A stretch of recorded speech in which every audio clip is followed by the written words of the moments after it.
যেতে পারে।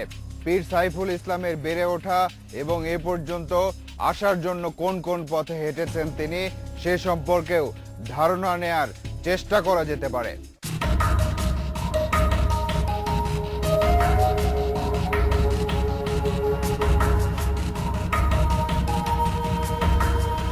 এই মাদ্রাসায় পড়ালেখা করেছেন সাইফুল ইসলাম।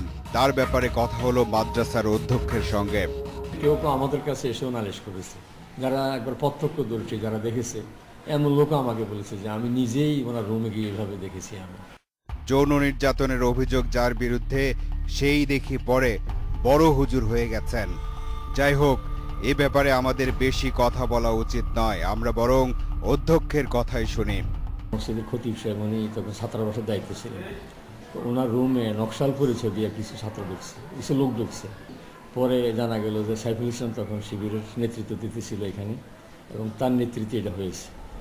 হারুন আল মাদানির সাথে কথা বলার পর পীর সাইফুল ইসলামের বাড়ির দিকে গেল তালাশ টিম। এখানেই সাইফুল ইসলামের জন্ম, এই মসজিদের আশেপাশেই বেড়ে ওঠা তার।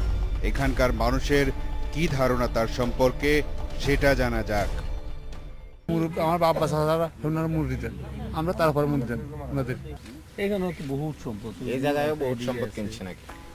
নামাজ শেষে হুজুরের ভাই ফখরুল ইসলামকে পাওয়া গেল। ওনার ভক্ত যারা আছে, যেমন আমি এখানে আসছি, এখন আমার জন্য কিছু হাদিয়া নজরানা নিয়ে আসছে না, এটাকে যদি আপনি কিভাবে বলবেন। কথা হলো স্থানীয় মসজিদের সেক্রেটারির সাথেও। খন্দকারী ব্যবসার মধ্যে আঞ্জুমানে জাকারি পরিষদ নামে একটা কমিটি গঠন করছে। গঠন করার পর লোকজন বিভিন্ন, যেমন বটতলি, ওই যে দতেরাট, ওই যে রামপুরা, তারপরে ইত্যাদি বিভিন্ন জায়গাতে তার এগুলি চাকরি পরিষদ একটা ছিল। তার মধ্যে অধিকাংশ ছিল জলদস্যু বরিশালের। এই এলাকায় আরো কয়েকজনের কাছ থেকে সাইফুল ইসলাম সম্পর্কে জানার চেষ্টা করলো তালাশ টিম। তার মধ্যে একজন স্থানীয় ইউনিয়ন পরিষদের এই সদস্য। জামাল ওনার মুরিদ ছিলেন। একসময় উনি এরে মেম্বার বানাইবে কই, আবার জামাল তার আব্বা ডাকছে, বাপ ডাকছে আর কি। তো এই হিসাবে তার একটা বন্দুক নিচ্ছে, 2টা টেম্পো দিব কই, ওর থেকে 60,000 টাকা নিছে।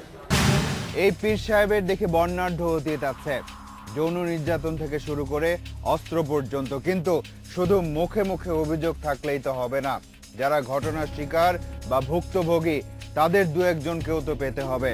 আবার পীর সাহেবের দেখা পাওয়াটাও তো জরুরি। 4 মিনিট পর আসছি। না, পীর সাহেবের দেখা পাওয়ার জন্য অপেক্ষা শেষ হয়নি এখনো। আর বিরতির আগে তো বলেইছি যে শুধু মুখে মুখে অভিযোগ থাকলেই হবে না, যারা ঘটনার শিকার তাদের বক্তব্য জানতে হবে। এবার তাহলে সে পথেই হাঁটা যাক। লক্ষ্মীপুরের মোটবে এলাকা থেকে প্রায় 17-18 কিলোমিটার দূরে মজু চৌধুরীর হাট বা চর হাসান আলী এলাকায় এসে কেন আস্তানা গাড়লেন পীর সাইফুল ইসলাম? এই প্রশ্নের উত্তর খুঁজতে গিয়ে দেখা গেল বিশ্বাসের এই ব্যবসা করার জন্য সঠিক জায়গায় বেছে নিয়েছেন তিনি। কারণ যে সময়ে তিনি আস্তানা গাড়েন তখন এটা ছিল একটা পিছিয়ে পড়া জনপদ, যে জনপদের মানুষকে অনেক কিছুই বিশ্বাস করিয়ে ফেলা সম্ভব।